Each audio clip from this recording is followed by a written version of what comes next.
Welcome to Shiny Union, and this isn't going to be a photography specific one, but just my top 10 purchases of the year. I did it last year and it was really fun, and I'll do it this year too. If you want, you can click on, I'll put links below, and if you want to buy stuff, it just supports the channel, but just my favorite top 10 purchases of the year. So we'll go with number one, and I did travel a lot this year, and I was shooting video. I had an RX100 for a short bit, and I was looking for travel tripods, and I was actually using this guy right here. Audio's going to change, but I was using this guy to shoot video, and it works, but not that well. I eventually got this guy, the MePhoto. I think this is the Day Tripper. It's not like the top one, it's the second one. This one's really well built. Perfect for your bag, and it just, functionality wise, is pretty much perfect for $70. That's how I got it from. That's how much I got it from KH. For $70, it's an insane bargain. So I have a lot of tripods. I have Manfrotto, I have a Gitzo, and the quality level on this guy, I would say for its size and things like that, is just right up there with everything. So the ball head's decent, but you have to sacrifice some things to have just a lot of flexibility. So the flexibility in this thing is you can just take it anywhere and you can use it all the time. So really well built, and they actually don't, if you think about there's a lot of knockoffs and it's really hard to tell. So I actually had the Adorama knockoff of a version like this, and pretty darn close. So but this one, the MePhoto, I think it's the backpacker or the Day Trip. I'll put it in the thing, but perfect. So as high as a recommendation I could give. Number two is a portrait I bought of myself. So it sounds kind of cheesy, but I recently moved to Austin, Texas, and there's this person named Lumiere Tintype, and I actually filmed a video with him too. I'll put I'll do a little preview over here, but check that out. It's really neat. He charges like $50 to sit and get like a 4x5 portrait, and totally worth it. Such a cool process because it's a piece of tin. Like, this is an actual piece of tin. He puts like the emotion and things on it, and it's sensitive, and then he shoots it in this really big camera, big land camera, and you wait an hour and it comes out, and easily the best picture I've had of myself, and a super cool process. I would totally do it if you're in Austin, or find someone near you to do it. And for $50, it wasn't that much. It was actually a really cool process, and he let me come back the next day to shoot a little video. So a great image and a story. Number three is something I just used to take a note with, and this is the Fisher Space Pen. So I heard about this, and I was like, well, it's just a pen, how cool can it be? But it really is a lifesaver. So I, like a lot of people, I lose pens, and at work I get pens all the time, so I have more pens than I know what to do with. But this is the first time I bought one in like at least 3 years. So I bought this pen, and it fits perfectly in my pocket, so I can put it in my pocket, not worry about it. It writes really well too. It's not the best ink in the world, but it's made for writing, underwater, upside down, and when you need to write a note, you just don't want to mess around with it, and it works. And it's only like $15, so total lifesaver. Really enjoy it. Really well built, so feels solid, and it's never gonna leave my pocket again. It's I love it that much.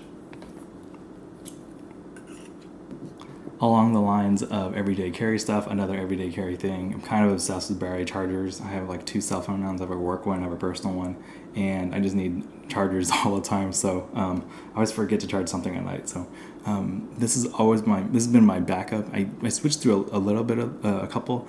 I had the N2 power circuit. It's too big, and then I got a lipstick charger from Anker 2, and it just didn't have enough juice, and it would constantly run out, and it didn't have an indicator. So this one, the Anker Astro 2nd gen, solved all those issues. It has a kind of a cheesy way to do it, where you shake it, and it gives you a dial indicator right there. I don't know what's going on right now, but it gives 3 or 4 charges. It's about the same form factor as that lipstick charger. So the lipstick charger is just kind of like a rod like that. This works just as well, and it gets another 2 or 3 charges. Has an indicator, perfect. Anker stuff is legit. So Anker stuff comes in nice packaging. The wires are pretty great. So highly recommend this guy too. Number five has to do with, I was doing a lot of videos, and I wanted to do some time lapses, and I had the GoPro Hero, the flat one. It's the cheapest GoPro they make, and I didn't like it because I couldn't ever frame stuff. I couldn't frame stuff because it doesn't have a screen on it, and they recently released one now for I think $300 with the screen, but That's a bit much. So I picked up this guy, the Xiaomi. It's like the knockoff for like $70. A lot of other people reviewed it too, so you can check out those reviews, and holds up really well with the GoPros and even the higher end stuff. It uses a Sony sensor, and I had nothing but good things with this. I may do a video on it if you want to see it, how I use it and stuff like that. But really worked for me perfectly. It has a Wi-Fi module. The app is works fine, so not a lot of issues here, and it comes with a lot of these accessory stuff, and these are just to get it to clamp to stuff, and you can use it on your GoPro equipment, so it's kind of perfect. And even though it's cheap, it's built very well, and I've had no issues with it, so highly recommend this too. Number 6 is a weird thing. This is bottle opener. So this is an insanely well built, over designed bottle opener. It may not even be a bottle opener. I saw it at an antique store for like $3 or $4, and I was like, gotta walk out of here with this. I think I bought it for $5, and if you hear it on the table, it's super solid, too solid. It's made of steel, to the point where like I worry if I try to open a bottle too fast, I'll like break the bottle in my hand. So it's that heavy and that well built. And I recently moved, so I got rid of a lot of stuff, and I had a bunch of bottle openers that I collected. This is the only one I kept, and this is really the only one I need because it's my favorite, and it's just a cool piece to have around. Hopefully I don't like drop it on my foot and break my toe. That's what I'm worried about. Number 7 is actually a membership thing I got. So the membership I got was to 712, and it's a makerspace, and at the makerspace I was able to do like really cool stuff like this. This is a desk caddy I made, and using a shop bot, so this big CNC machine that just cuts, and it cut this out of a piece of plywood. So this is my favorite one. I made like a laptop desk caddy. So it's kind of crazy right now in the maker movement. You can just literally learn something overnight and make something that day, and you don't need a lot of skill. You don't need a lot of education or anything. I didn't have any, and I was able to do this stuff pretty quickly. So just a really enjoyable process. And I think one thing about this channel and making stuff is when you really dive into why things are good or bad, you just have a really good appreciation of buying stuff and of appreciating stuff. So when something's priced high, you know why it's priced high, or is it worthy of that price? And making this stuff and working on this channel and looking at quality items, it's like what I'm all about right now. And so getting that membership and being able to do this was just super fun, super rewarding. And I'm gonna try to find one down here too, but hopefully they have a pretty good maker community in Austin too. Number 8 is another vintage thing I got, and it's probably one of my favorite things I've purchased in a very, very long time. And it's these model cards. I think this is for like a JCPenney magazine.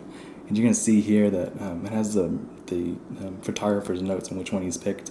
So a lot of times when you see final products and stuff, you never see like the outtakes and the steps that go to it. So for this one's pretty symbolic to me. Like even though he's a great photographer, whoever did this, and there's a lot of good shots, he like works through them and picks like one shot to use, and it's just kind of inspirational to me. You know, you do a lot of work and you gotta throw away a lot of stuff, and you keep the good stuff. So pretty cool.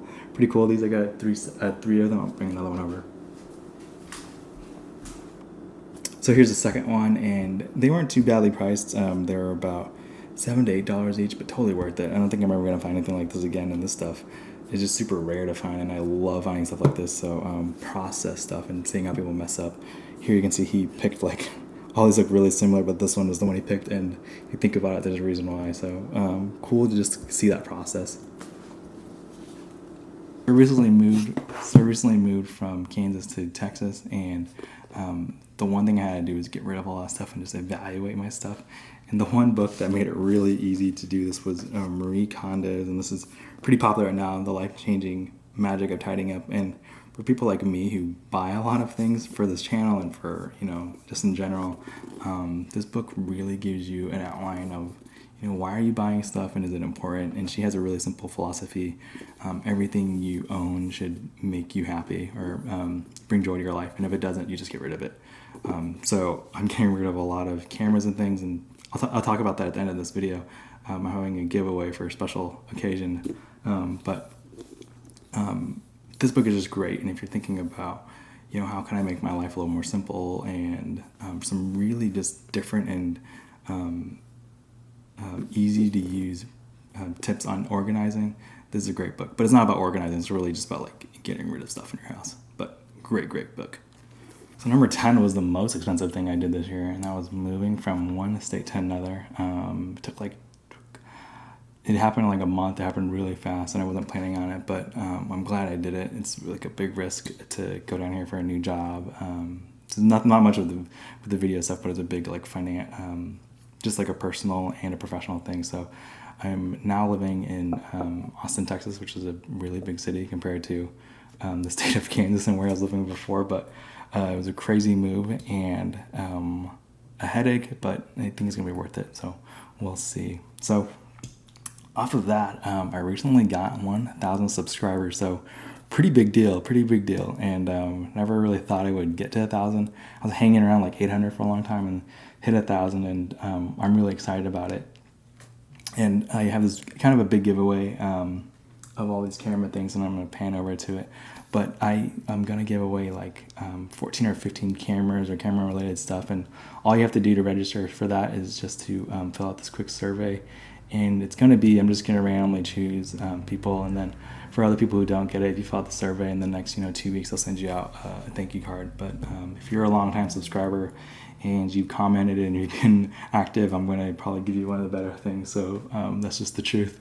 There's some cool stuff. There's some half-frame cameras, and there's some cameras I'm not going to get to immediately, so it may take a couple months for that stuff to go out. But I just want to say thanks for everyone tuning into this channel. And the survey is just going to be about what you guys like or what you guys don't like, and what I can do to make the channel better, and how I can grow it in the future.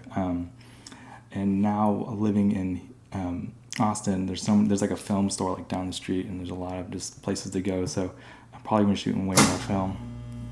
Just wanted to say thanks for letting me get to 1,000, and thanks for sticking around to the end of this video. And if you can, check out that other video too. It's really cool, and I'm really proud of it.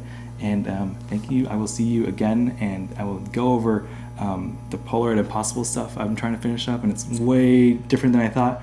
And then a review of a Holga camera, which is surprisingly very, very good. And so thank you, and tune in next week. Thanks. Bye.